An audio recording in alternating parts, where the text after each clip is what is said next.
Well, good evening, everybody. Sorry we're a tiny bit late. It's a nightmare out there, isn't it, if you've noticed? The traffic, goodness me.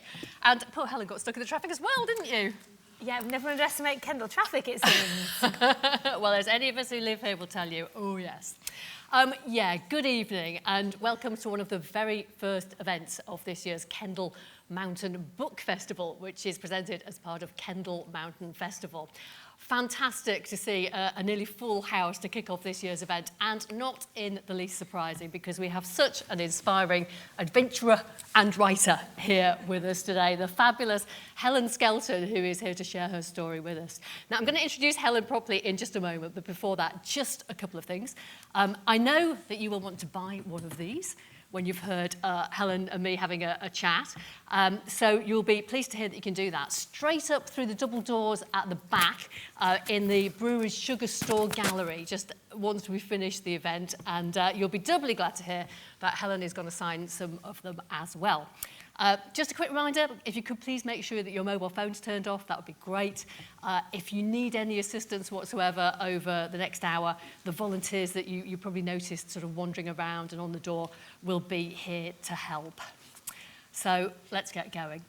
My name is Kaz Graham and I make radio programmes about farming and the countryside for BBC Radio 4 and I write a monthly column for Cumbria Life magazine, and I am delighted to be talking with Helen Skelton about her new book, In My Stride, which not only tells the story of some of her amazing adventures, but is also a really open and honest account of how they've helped her kind of get through the tough bits of life as well.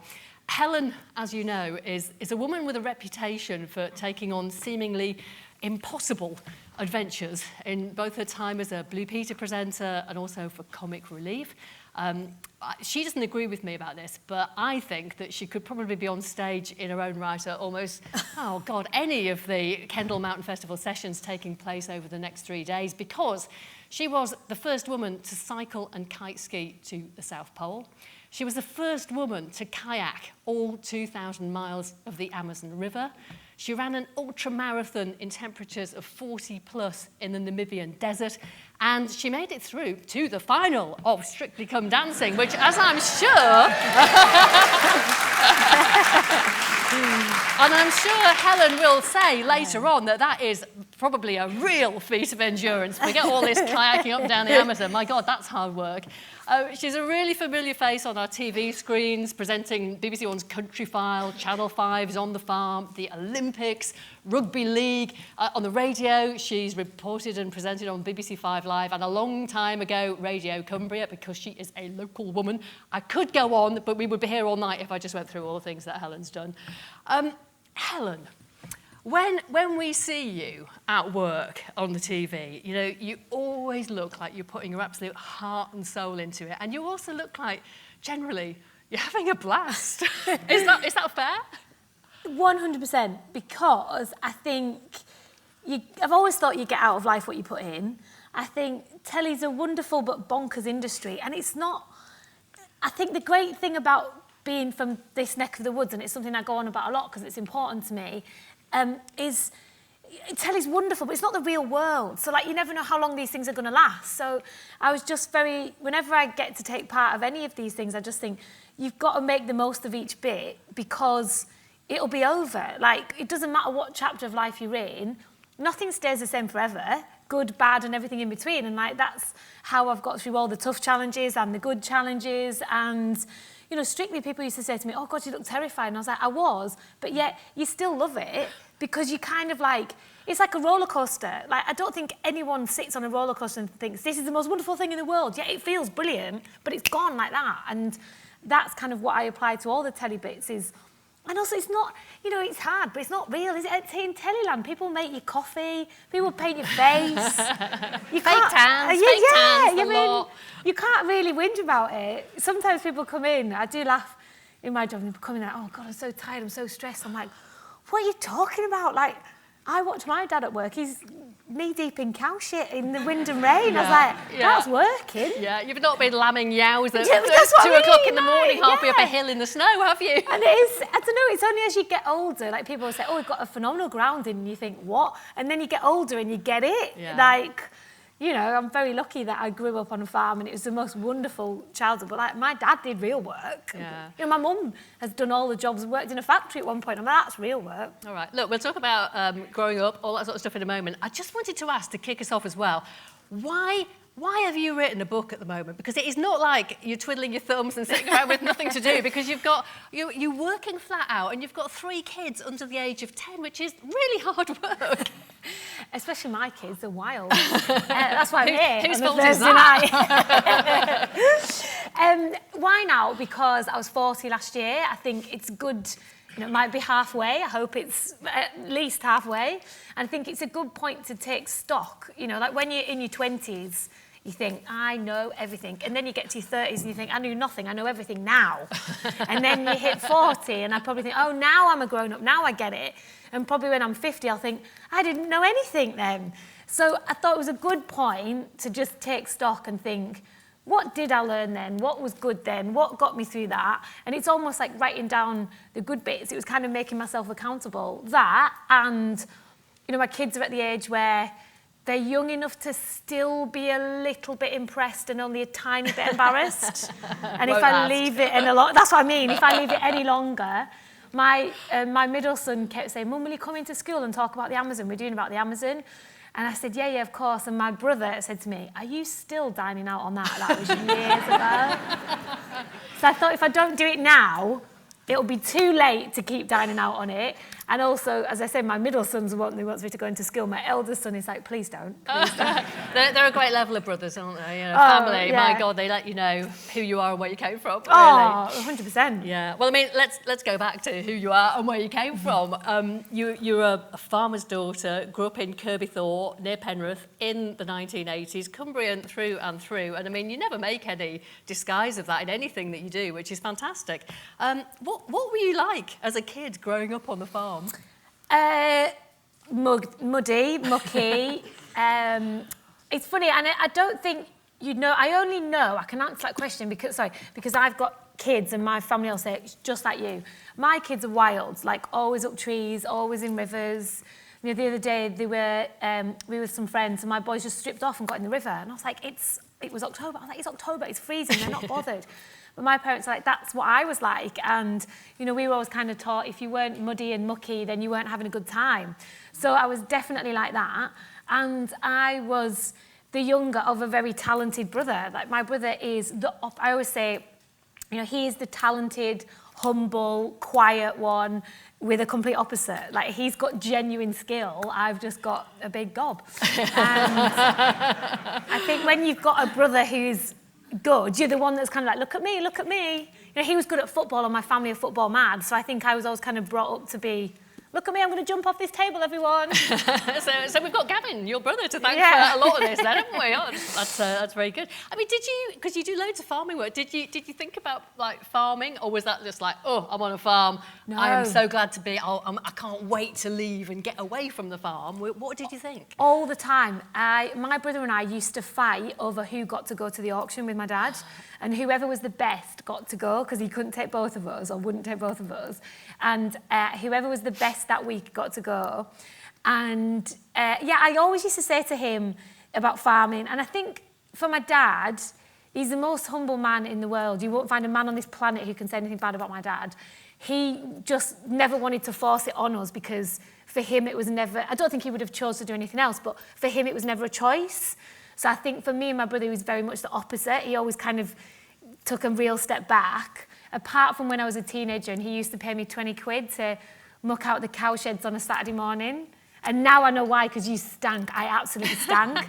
So, yeah, it's not that easy to get a boyfriend when you stink of cow muck. Oh, top money, though. Not bad money then, was it, really, to be honest? He knew what he was doing. Yeah. But, yeah, I mean, even that, and the longer time has gone on, me and my brother have said, oh, should we do this? Should we do that? Should we get some cattle?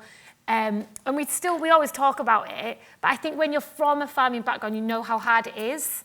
I've got lots of friends who think it'd be wonderful to get a small holding, but when you've been in it, you know how difficult it is. So, yeah, I think still never say never. Yeah. Were you adventurous, though, when you were on the farm? I mean, you know, were you always, like, getting into scrapes and falling off things and doing things you didn't know what to be doing? I was so bad, yeah. He was, I think, we were always outside. We were always doing stuff, you know, and I think for me, the biggest telling off I had as a kid, we used to play hide and seek on the farm, and there was 2 big barns on our farm, and, you know, probably higher than this roof, and my brother and I used to run around the farm, and I would shimmy up the gates and the drain pipes and get onto the roof and cut across the roof and go down the other side. And one day my dad caught me doing that, and I'd been doing it for, I mean, I was definitely at primary school, so I was 10 at the eldest, but I'd been doing it for a good few years. And he told me off, and he took me to a builder who explained all about asbestos and how dangerous roofs were. And I sat there the whole time thinking, he thinks I've just started doing this. And yeah, to this day, I know he's not here because he's looking after my kids, so I can say it. To this day, I think he still thinks that was the first time I'd done it, but well, that's what we did. I think we should tell him, frankly.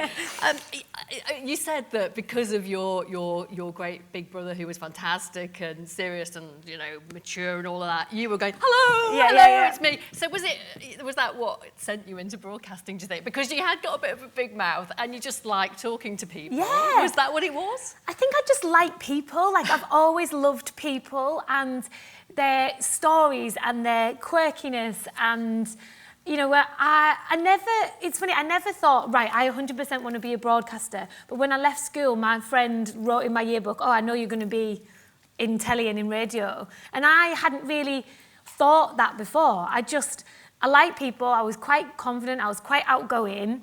And I ended up, my first job was at Border TV, doing kids TV. And at that time, it was only 2005, but the world was so different in 2005. There was no social media, there was no YouTube, and television was changing. That was at a time when journalists were journalists and cameramen were cameramen and sound people were sound people. But the industry was very slowly changing and those jobs were merging. And I went into a newsroom at the time where I was like, yeah, I'll do that, I'll try that. So where there were journalists who were saying, I do not go out with a camera, I'm a journalist. I was like, I'll go with a camera. And so I think I just hit a newsroom at a good time. Yeah. It was that kind of naive optimism. And, you know, I've always said it's a fine line between brave and stupid. And I was quite willing to put my hand up and go to stuff and do whatever role that there was to do, to be honest. That's a bit of a farming background as well, isn't it? You just say, oh, I'll roll my sleeves up, I've got to do it, someone's got to do it, so I'll do it. But it created great opportunities for you, didn't it? 100%. And I think, you know, people always say, what's your plan and what's your ambition and what's this and what's that? And I'm like, I don't have a plan or an ambition. I just take what's in front of me and see what there is and roll with it.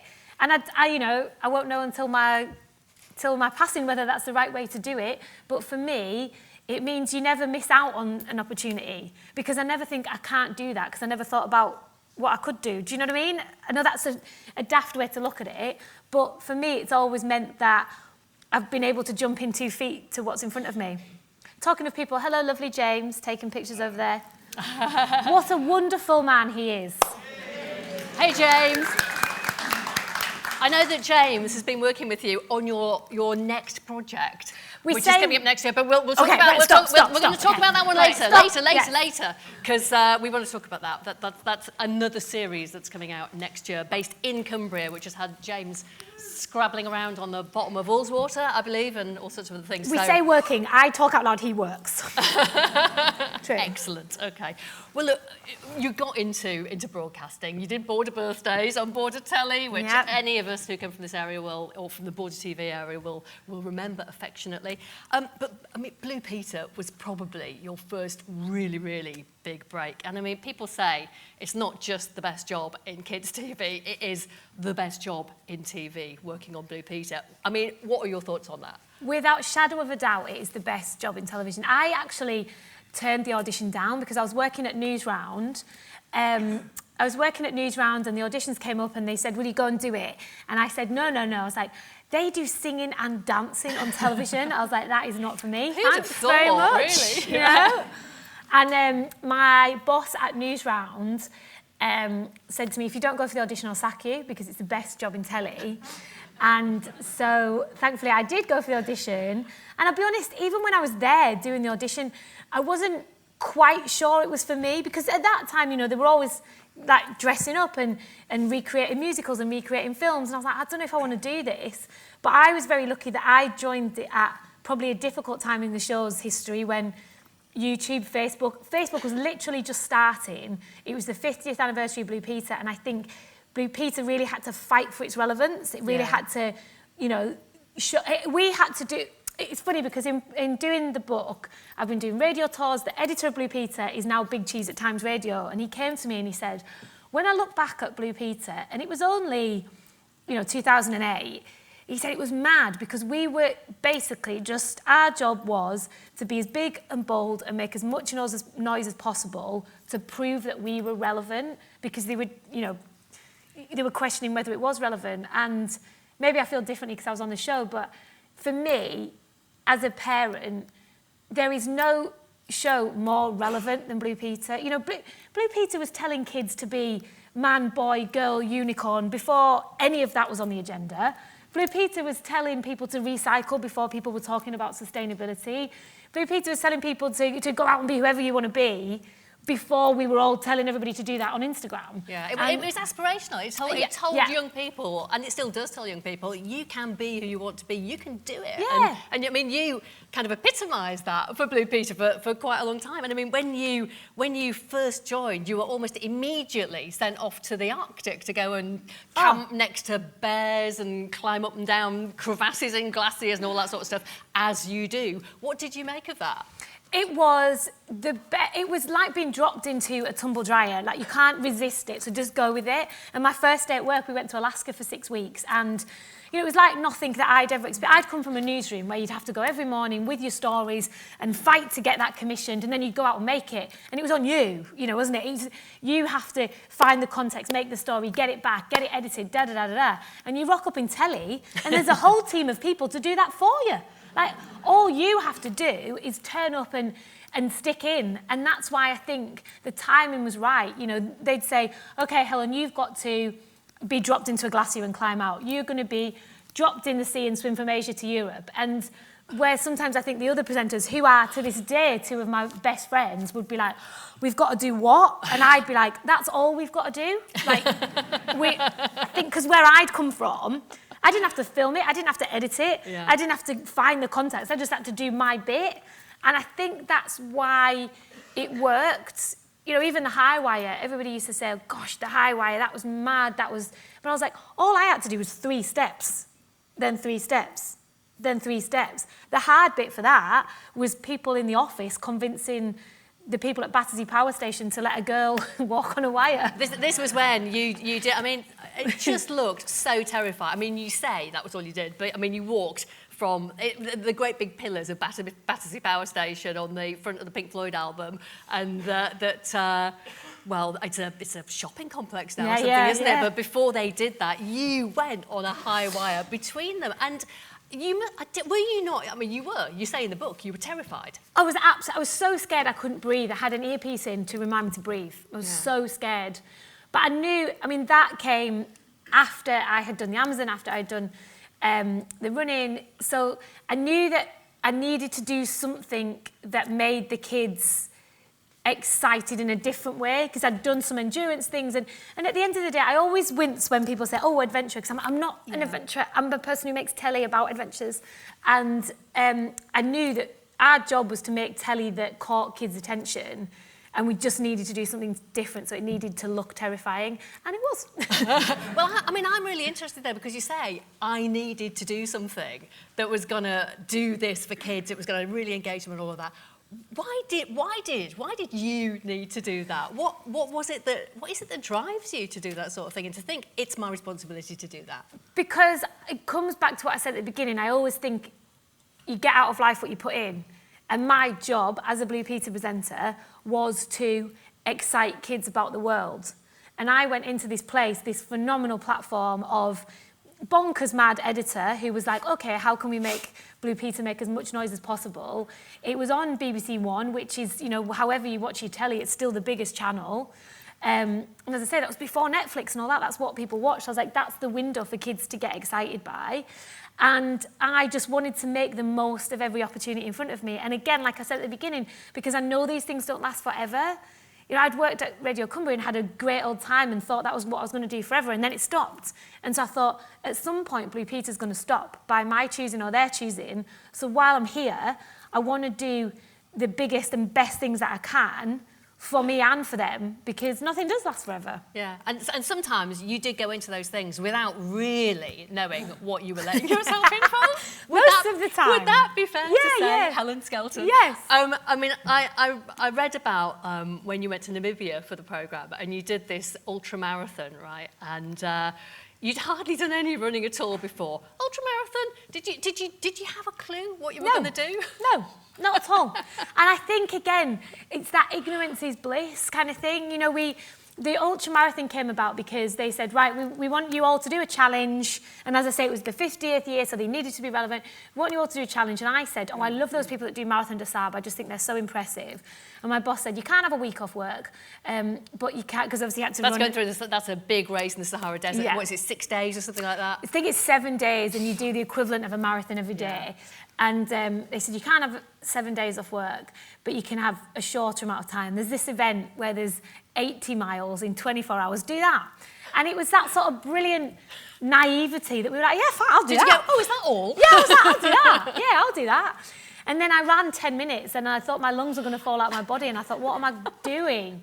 And my parents had said, is this a good idea? Like, I've never been a runner. I'd never, ever been any shape of runner at all. And that's what makes me laugh. Even now people go, oh, you're a runner. I'm like, no, I'm not. I did one thing, gave it a good old crack, and that's where we got to. You know, I couldn't run for 10 minutes. Then I built up to running an hour. Then I built up to running 3 hours. And then what I used to do was, on a weekend in London, I just ran all the time. I ran everywhere. You know, it's a funny old thing, Telly, like you cross paths with people all the time. And I bumped into Sophie Ellis-Bextor recently, and she went, oh, my mum still talks about when she met you 10 years ago and you were just running everywhere. And I was like, that's my legacy, like this mad girl who just runs everywhere. And for that chunk of time, I ran everywhere all the time. You know, anytime they were like, if we're going for drinks, I'll run there. If we're filming, I'll run there.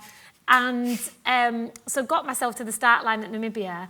And I'll never forget, I rocked up, you know, and James won't mind me saying, because it seems like some of you know James, and you look at James and you think, he could be an ultra runner. You know, he's got the physique, he's got the kit. I rocked up in Namibia, and I had loads of blonde hair extensions, like blonde hair down to my waist pretty much. I rocked up in a polka dot boob tube dress. Everybody else had like the skinny leggings and split shorts, and, you know, the neck chief things. And they were like, oh, just enjoy it. Love, just enjoy it, dear. Yeah, it was the best thing that anyone could have said to me, because I was like, oh, okay.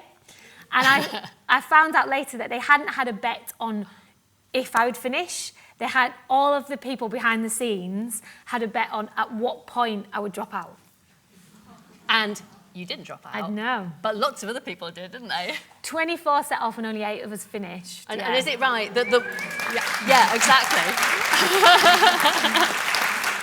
And is it right that when the race finished, the person who won it was sitting on a drip in the back of a car? Were you on a drip? No. You just had a can of Coke or something?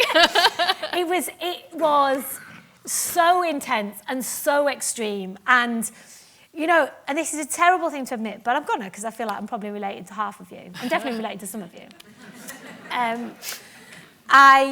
So the race was 80 miles, and it was split into checkpoints. So for health and safety, at certain checkpoints, you had to go in and get weighed.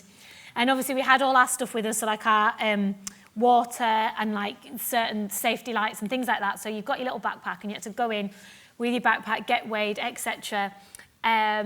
And just for telly, they'd said, can you put a sat pack in your back so that the kids can follow you? And I only found out at the end of the race they forgot to turn it on. So I'd carried this How heavy was it? Oh, I mean, it was big. It was like 2 of the buff. That's outrageous. And I'd carried the whole thing. Anyway, so I get into the first checkpoint, and it had been 40 degrees. The first marathon took me 9 hours. And as I say, I'm no runner, but that is slow going when you've only got 24 hours to do 3. And so I get into the first checkpoint. I've been hallucinating. I'm sunburned. Like, I'm bleeding because the sports bra's like cutting into me. So I'm feeling pretty rubbish, and I'm thinking, this is undoable. This is so unachievable. I am broken. My soul is crushed. But I get in there and everybody else, it was like a war zone. There was like all the big burly men who had done loads of these, they were on drips, people were crying. And I know this is terrible to admit, it was the best feeling ever. Yeah. Because I was like, this is shit for you. Okay, fine, this is really rough. Okay. And I went out of there bouncing because I was like, that's fine. Everyone's having a terrible time. I'm having a terrible time.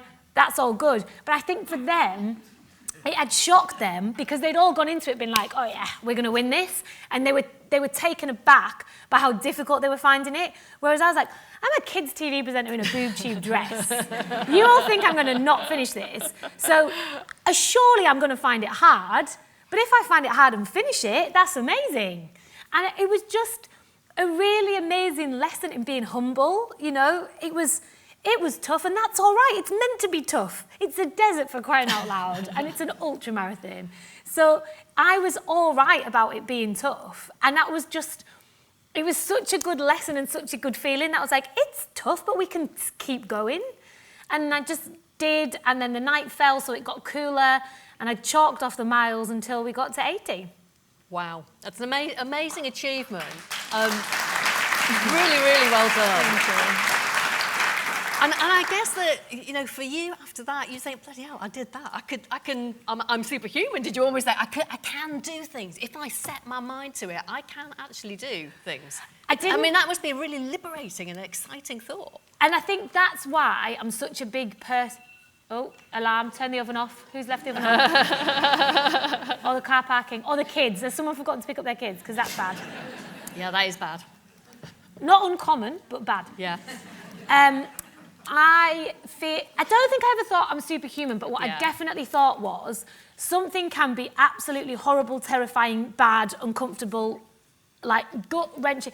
It was so bad at one point. I was crouching behind a cactus, hallucinating and crying, and I was like in the fetal position. And I think for me, I was like, I was that bad, but actually I got up and kept going. And that was the lesson. And you know, the very first... Did they show that on TV? Yeah. Right. Because that's so open and honest that you... And that's one of the things about you on the telly. I mean, blimey, you tell it like it is, don't you? You know, you don't... There's no like, oh, don't film it now. I mean, you really show how difficult these things are as well. And that's what I think... It's the truth of it, isn't it? Yeah, and I think that's what... And that was what was the great thing about doing that on kids' TV. Because on kids' TV, if kids don't like it, they turn over. If adults don't like it, they go on Twitter and they start, you know, having a perception on it and having an opinion on it and thinking it means something it doesn't. And I think that was the great thing about kids' TV is that you can just, they take it for what it is. Yeah. And they call you out on it too, you know, good and bad. They're remarkably honest, but I think as much as people, you know, it's lovely that you give me a round of applause and stuff, and as cliche as it sounds, I couldn't have done any of those things if it wasn't for the audience on Blue Peter. Yeah. So if they think it's rubbish, they'll tell you it's rubbish. If they think it's brave, they'll tell you it's brave. They're just brilliantly honest. But yeah, I mean, and that was why the crew was so important, because we'd have, in those moments, we'd have huge arguments in that they'd be like, shh, she's going to break, keep filming. And I'd be like, break, I've broken, just look me in the eye, look. I remember like squaring up to the director, who, as I say, is one of my best friends, Eric McFarland. He's a phenomenal director. He does all Simon Reeves things, and he's like a member of our family. And I remember squaring up to him, and I was like, just look me in the eye, look me in the whites of my eyes. And he's like... He was terrified, Helen, probably. No, because he knew, and he said, I know, if I look you in the eyes, you'll know, I think you can do it, and you'll be fine, and you'll be Helen, and you'll be like, this is fine, whereas I need you to really embrace the fact that it might not be fine. Okay. I know that your brother said, oh, God, are you still dining out on the Amazon? Right, but I've got to ask you a couple of questions about it. And yes, I am. Yes. Why shouldn't you, for goodness sake? 42 days, 16 hours a day, 2,000 miles in a kayak on the Amazon River. And it sounds like a bonkers idea, and all the editors at the BBC thought it was a bonkers idea. I mean, it so nearly didn't happen, did it? Oh, I mean, So it came about because Comic Relief came in and said, look, we love it when people go to the projects that we've funded. We've got lots of projects in South America. Would you go, while you're there, will you do a challenge? And obviously there's lots of these kinds of challenges on telly. Someone at the minute, Go Vernon. And they said, so while you go to South America, will you pedalo a bit of the Amazon? And I said, why would I do a bit of it? Let's do it all. And I didn't really know how big it was, I'm going to be honest. And the thing is, I kind of said, let's do it all. And they said, that's ridiculous. And I said, no, it's not. Let's do it all. You said it was ridiculous to run 80 miles, yet we did that. You said it was ridiculous to do a skateboarding championships, yet we did that. Let's do it. And brilliantly for me, the editor, by his own admission, is quite bonkers. And he'd have to go to all these grown-up senior meetings at the BBC. And they kept saying to him, you can't let her do that. It's ridiculous. She might die. And he was like, it's so stupid that if she does it, it'll be brilliant. And I was like... And if she doesn't? Yeah. And that is what he said to me when I saw him the other week. He said, when we were doing those things, we were all in our early 30s. Like, we had no consequence. We had no consequences. None of us had kids. None of us had family. We had no real grasp of like responsibility. We were just, it was at the same time as Top Gear were doing all those mad things, and we were in competition with them. And he said, I hate to admit it, Helen, but if I was in that job now, I don't think I'd let you do it.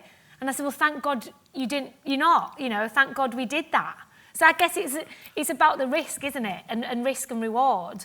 And so yeah, we did it, but I don't think we expected it to land with as many people as it did. Did you expect to do it?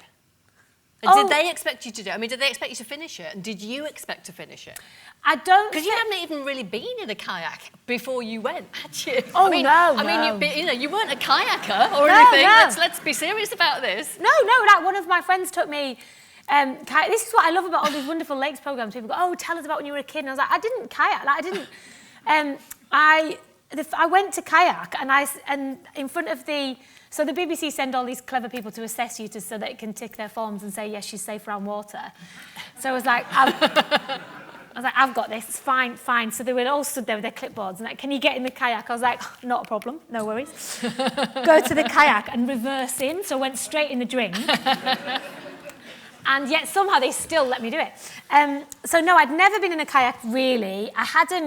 We took the distance that we had and we divided it by the maximum number of days that I had. So I think, people say, aren't you lucky that I did it for telly? Yes, otherwise I wouldn't have got to do it. But the responsibility was, I had to, this is how mad it was. They said, well, we can get Pixie Lot to fill in for Helen on that day. We can get Ed Sheeran to fill in for Helen on that day. We can't get anyone for the next week, so she'll have to be back by then. And that was how we worked it out. That's how naive we were. So it was the number of weeks we had and the distance. And obviously Ed Sheeran wasn't as famous as he is now. I don't think he'd do it now. And so they took the distance and they divided it by the number of days we had. And they said, right, so in order to finish it, you've got to do 75 miles a day. And what was brilliant about that was I'd never done 2 miles a day. So I didn't know if I could do 75. And it was great. I think we never thought about would she finish it or not. We had so many hoops to jump through at the BBC to get it off the ground that I'll remember the night before we set off, the people who were on the trip, Eric was one, Gav was one, Stuart was one, and Lucy, who's from Cumbria, was the doctor. Gav and Eric slept in the office. And I was like, what are you doing? And they were like, it's Christmas Day.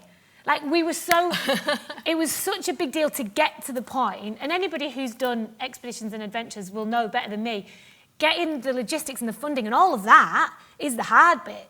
Doing it is just doing it. That's a fun bit for them. Yeah. Not necessarily for you, because is it true that you had blisters on your backside when you were doing horrible. it? I mean, really? Well, I was sat in the kayak and I literally just got in the kayak at sunrise and got out of it at sunset and just did as many miles as I could because I didn't know how many I could do. And also I didn't know how many days I could consecutively do. And we didn't know what was going to happen with the weather. So it was just a case of getting as many miles in the bank as possible in order to get to the end. So that's what I did. And I would say the first half of it was hellish, I was seasick because it's tidal in parts. It was so intimidatingly vast.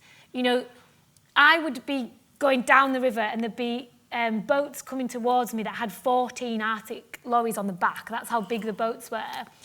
And you're in a tiny kayak. Yeah. They must have been towering above you. Oh, yeah. There's some pictures in. And...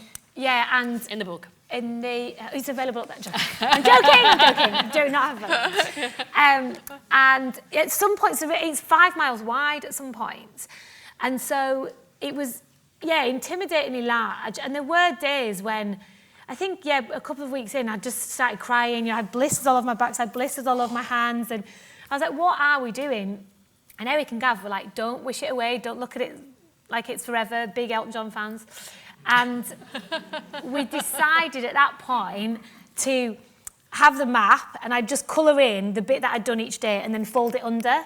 And I'd just have a little section each day. I never looked at the whole map. I literally just used to fold out a little bit, colour it in, fold that under, then fold out the next bit, colour that in, fold it under, fold out the next bit. So whenever it got hard or I was sick and things happened, of course they did, we had people get injured, we had people get really ill, like a lot of the crew got dengue fever. So when you're a team player, that was just the worst. We thought they were going to have to go home. The boat sank. That wasn't great. No. Everything that could have happened happened. And you all got mosquito bitten, didn't you? Oh, gosh. I mean, I think the record was 52 bites on 2 hands. On two? Just on your hands? Yeah. Oh. It was bad. And, the storms. We know Lake District weather, so I thought I was ready for it. But the storms were just unimaginable, that they would throw you back. You'd paddle for 5 or 6 miles, and then the storms would be so bad they'd send you back up the river for 10. So the frustrating thing in that is you then have to get off the river and wait for the storm to calm down. And again, I'm sure a lot of you are of the mindset where you're thinking, that's the hard bit, sitting there thinking, I could be chalking off miles here, and I can't because the elements aren't going to let me. And it just reminds you how tiny we are in the big cog of life. I can sit here with the kayak, the team, the aspiration, the desire, but actually, Mother Nature's telling me if I can kayak today, not me. Yeah, and that's the case with so many things that people are talking about at this mountain festival. Yeah. Really, really interesting, isn't it? I want to talk a little bit about the outdoors, actually. I'm just going to... the outdoors. Being outdoors is really important to you, isn't it? I have some very clever friends who write books about why you should be outdoors, and we have this running joke that they come to me with all the science, and I'm like, that's wonderful if you need that. I don't want you to legitimise why I like being outside. Yeah. Because if you make it about studies and doctors, that's brilliant for you. For me, once you start telling me that the things that I like are authenticated by a doctor, it's not fun anymore. Do you know, it's like your teacher telling you. Is that what it's about for you? Is it fun, or does it give you, is it therapy? It gets you away from the kids, it gets you away from work? No, long before I had the kids, I remember living somewhere and opening the window, and it was a really grey, foggy day, and I felt out of sorts, and I thought, I can't see green. And I think I knew a long time ago that just looking at green stuff makes me feel better. And I knew a long time ago that being, my brother will always be like, oh gosh, she's in a mood, just let her go for a walk. I've always been a wind in your face, rain in your face, feel better kind of person. I think you eat better, you sleep better, you just feel better if you've been outside. Yeah. Even when I was at primary school, apparently my teachers said I always used to campaign for outside reading time. Even in the rain. Apparently I used to campaign that we'd read better if we were outside. I don't know to say primary school teachers here, and if you have kids who are lobbying you for outdoor reading time. No, it's Montessori now. There's some doctor who's ticked it and says it's right. Oh, well, that's all right then, isn't it? You were right all along. Well, I have this hilarious joke with my middle child who, so I've always, we are who we are. I don't know why we are who we are, but I've always liked walking around barefoot, and I've always, they used to say to me, why are you always barefoot? And now my middle child's really into it, because apparently Erling Haaland does it because it's grounding. And I was like, it just feels better to Richard Gere did it in that film, didn't he? It just feels better to have wet grass. I mean, two of my kids and I were out looking for slugs in the garden last night, and it was dark in the rain. They wanted a pet slug. I went with it. It's Montessori, apparently. In bare feet? Yeah, of course. Did you stand on slugs? Of course they did. Oh, that's horrible. So they were outside, with the mud under their feet. And again, I thought, thank God for the science, because some people would say that's irresponsible parenting to be outside in the mud at 9 o'clock. But I'm going to say they were feeling their senses. And I've just always been the same. I don't know whether it's an age thing that you work out the things that make you happy, but being outside, being cold, being in the rain, being on the top of a mountain, being in a lake, it's just a feeling. And you either get it or you don't. And if you don't get it, there's loads of science. And you've moved back to Cumbria. Yeah, there is loads of science. You've moved back to Cumbria, which Well, I don't know. I think that's fantastic, really, because I really like it when people move away and they go, "Oh no, I've come home again. I'm back in Cumbria." How's that going for you? I think people always think there's a race to leave Cumbria, and for me there wasn't.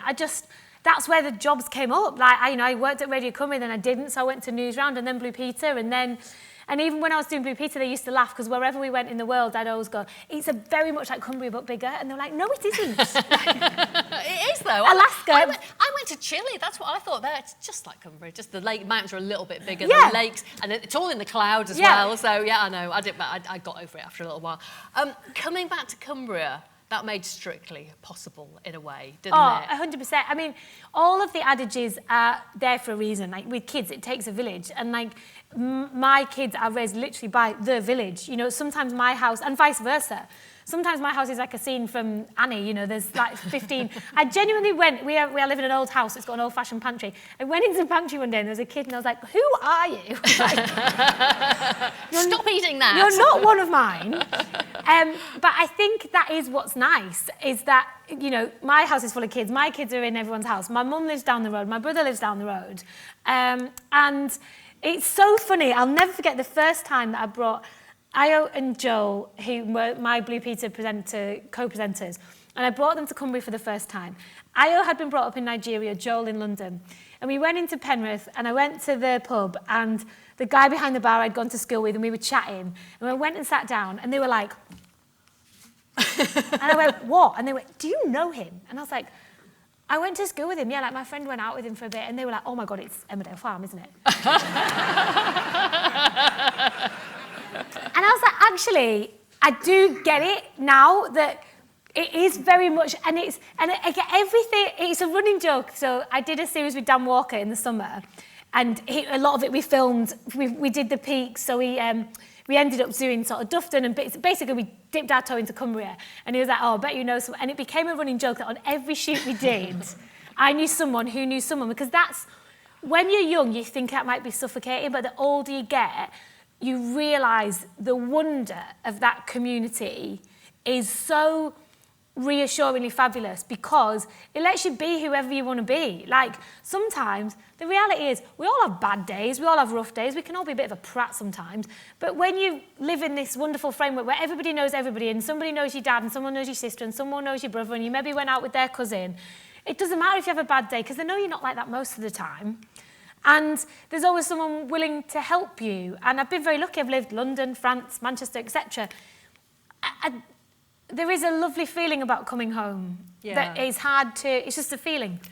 We've got 5 minutes to talk about Strictly, right? We've got to talk about Strictly because we need to get some questions from, because I'm sure the audience have all got lots of things they want to ask you, but we've got to talk about Strictly because I desperately want to talk about Strictly, and I'm sure everybody else wants to talk about Strictly as well.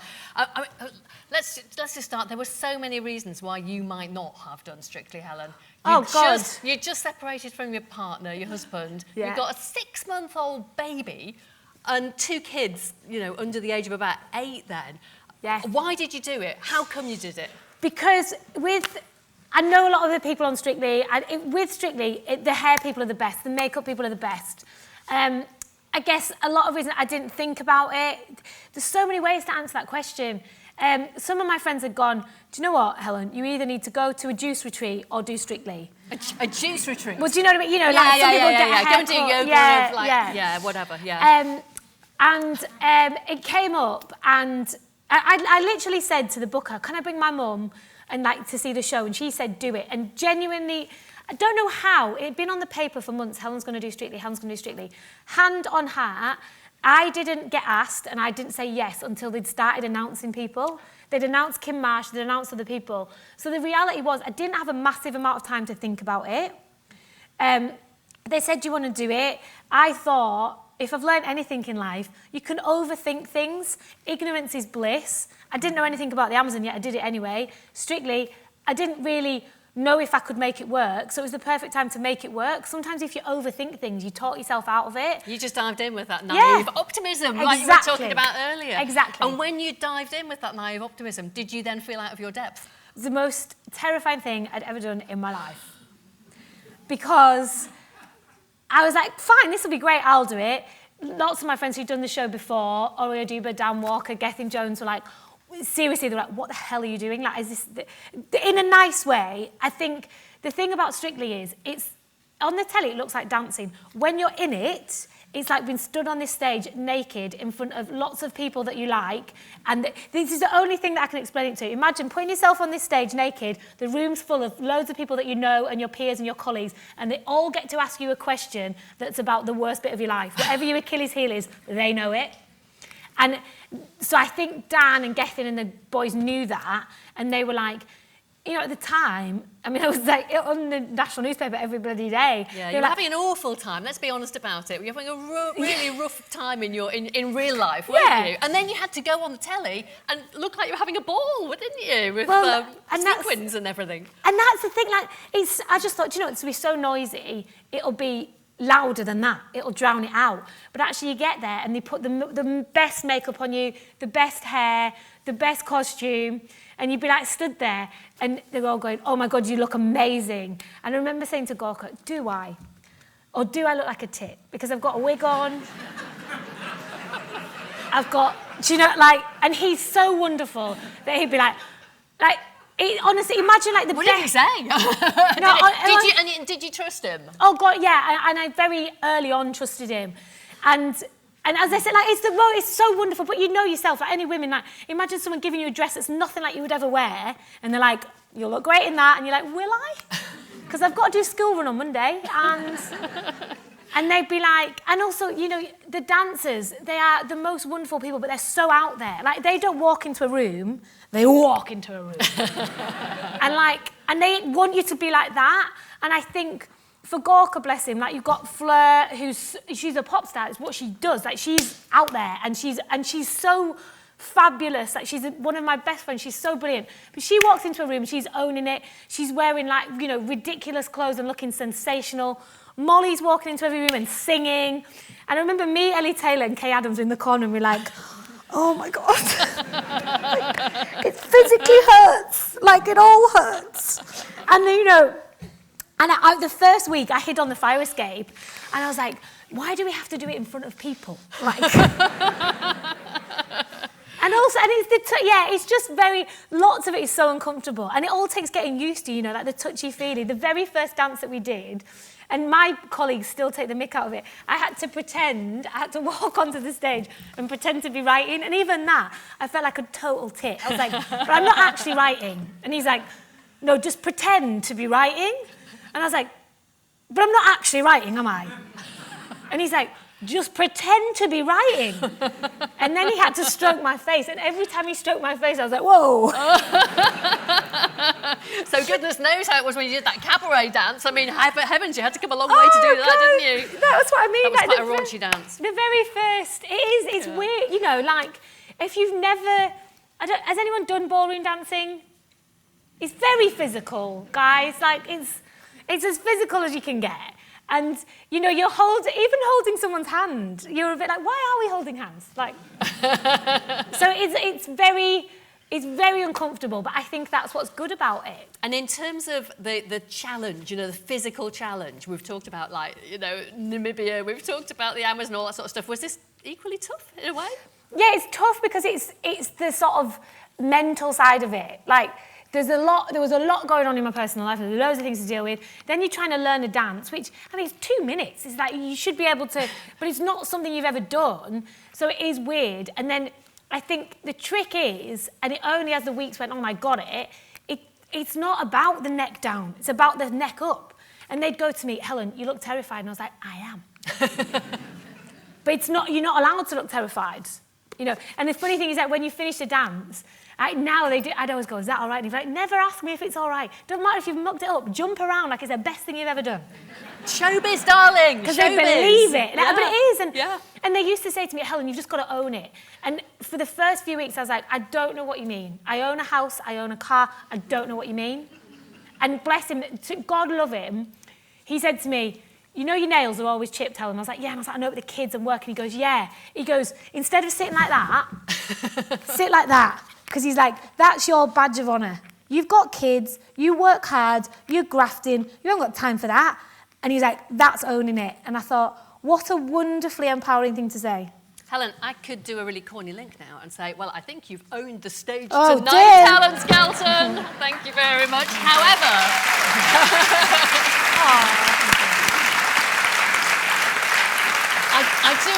I do know that there will be loads of people who have got questions to ask in the audience. We have got a roving mic, and Sue, I'm hoping, is going to trot down and be a roving mic holder. We've got about 8 minutes. Oh, I'm sorry about that. But has anybody got any questions for Helen? We've got a lady here near the front. Hi. It was mentioned earlier about some work that you're doing at the moment with our own James Kirby there. Tell us a bit about that, if you can. So I'm filming this, well, we've just finished filming a series in the Lakes, which is about lots of elements of it. Essentially, it's reuniting people with things they've lost in the Lake District. Wedding rings, phones, cameras, etc. The kind of overriding message is essentially about legacy. You know, we can't... This is the trick with television, isn't it? Like, we've got important messages to make, but we've got to make it entertaining. So we can't just say, hey, everybody, take home your rubbish, because nobody wants to watch 15 hours of that, because it's intense. So we're hoping that this is a heartwarming way to do that, is to reunite people with their wedding rings that they've lost as a subtle way of going, just so you know, guys, like, you're leaving an impact wherever you go. And, you know, I get the very easy bit, because I swan in and go to the people, here's your thing, or here isn't your thing. And James and the team are the ones in the freezing cold water looking for it all. It's one of those things that I hope people really bear with, because the boring fact about television is they decided to film it in September, October. And as you all know, that's probably not peak time for fishing things out of the lake. So there's some really nice moments in the series, and we hope there's lots more to come. Lovely, thank you. It won't be out till spring. Yeah, out in the spring. Any more questions? Get your hands up. We've got a young lady down here at the front. Okay. What was your favourite Strictly dance? Great one. I mean, for reasons that I hope you never find out, cabaret was definitely up there. I'll explain later. But actually, do you know what? The Charleston was one of my favourites. The Charleston was fun because that was the first week that I understand what they meant when they were saying own it. Like, they used to go to me, jump around, and I was like, all right. And they'd be like, no, jump around, like everybody is like, can't see you. So the Charleston was fun because that was the first time I really thought, right, I get it. And actually, Gorka said to me on the stairs, you've got to jump out of the plane now, engage the parachute and jump out of the plane. So that was a running thing. But I think the jive was definitely one of my favourite because it was cool. When you're a young, beautiful woman like you, lots of people will tell you what makes you beautiful, but actually find the thing that makes you feel beautiful. And for me, the jive was the best I felt. I loved the costume, I loved the hair, it was the least makeup that I'd worn, and I like makeup. But that was the week that I looked in the mirror and I thought, oh, hello, you look good. As opposed to, what are you doing? Did you have a favourite Helen Skelton dance on Strictly? Not yet. No, okay, very good. Any more questions? Get your hands up, because we've got a young lady in a blue sweatshirt. Just wave your hand, really. Yeah, that's great, brilliant.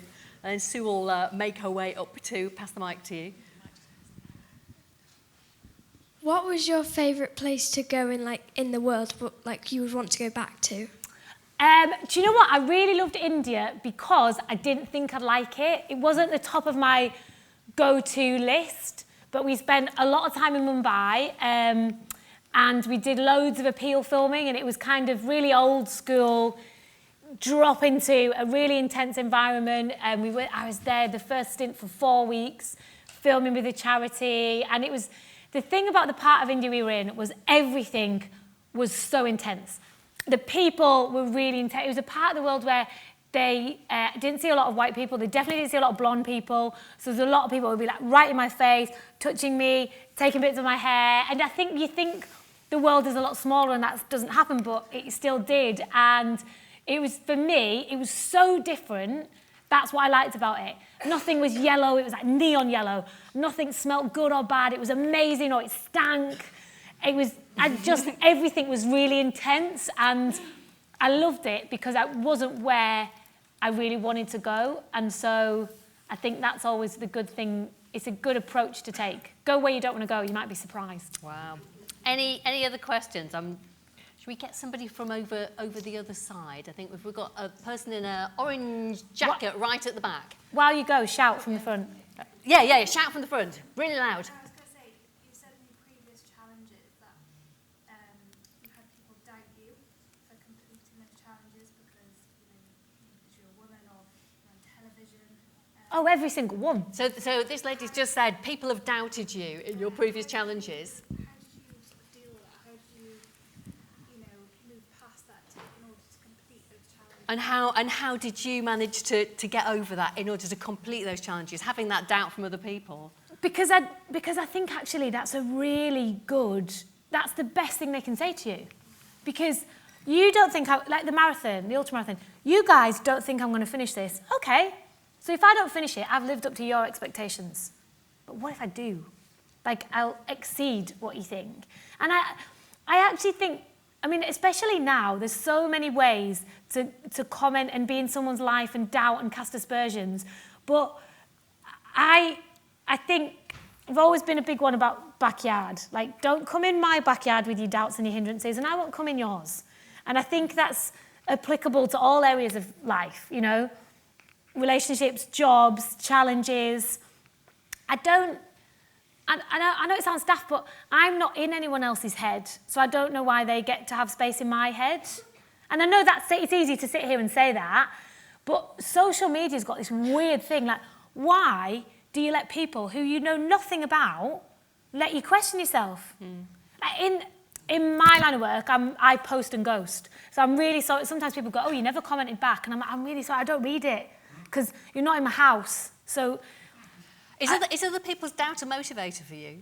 Oh, yeah. Does that make it right? So they do have an effect. They do get in your brain then, don't they? In person, yeah. I think social media, you can't, don't turn off comments, all that. Yeah. But, to your face, I think for me, the challenging things, the doubting factor was a good factor, because all you can do is exceed their expectations and impress them.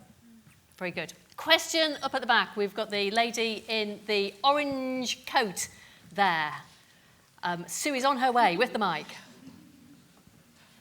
I just wanted to know who is your Blue Peter person that you remember first? Diane Louise Jordan was definitely my era. But it's funny, when you join Blue Peter, they sort of say, oh, you're in this weird family now, and you are, because I don't see Janet Ellis from one decade to the next. I don't see Diane Louise Jordan from one decade to the next. But it is this weird sort of link that we all have to each other. And I know that I could call Auntie Turner now and go and stay in her house. It's a weird, and that's not a showbizy name droppy thing. It's you've all shared this weird, unique experience. So you kind of get it. And it's, so Diane Louise, when I first got to know her, I was so happy. She's one of the most giving, generous, lovely women ever. But what's brilliant about Diane, I mean, she'd be scared of jumping off that stage. And she was, I think, a real pioneer in saying, I'm scared and that's all right. Okay, we've got time for probably sorry. two. No, don't worry. We've time for probably one more question. Gentleman over there, right in the far side. Sue, get your legs going. Sorry. Keeping you fit tonight. Are you likely to do another series with Dan? Oh, are you likely to do another series with Dan Walker? The thing with Channel 5 is, and I say this in no means beggy way, but interpret it how you will. Channel 5 react to what people want. So if people ask for it, they will. Channel 5 commission and do it. So they commissioned that show in May, shot it in June, put it out in August. So if people ask for it on social media, they'll do it. There we go.